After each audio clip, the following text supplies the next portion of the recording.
வேத வசனங்களை பார்ப்போம். என் வீடு ஆசிர்வதிக்கப்படும். இது பகுதி 2.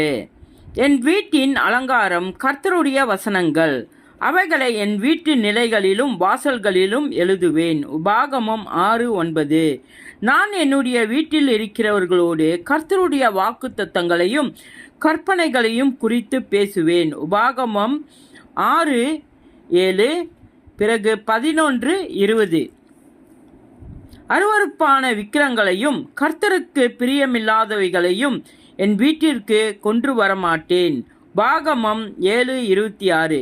இப்போதும் உமது அடியானின் வீடு என்றென்றைக்கும் உமக்கு முன்பாக இருக்கும்படிக்கு அதை ஆசீர்வதித்தருளினீர். 1 நாளாகமம் 17:27. கர்த்தராகிய தேவரீர் அதை ஆசீர்வதித்தபடியினால் அது என்றென்றைக்கும் ஆசீர்வதிக்கப்பட்டிருக்கும்.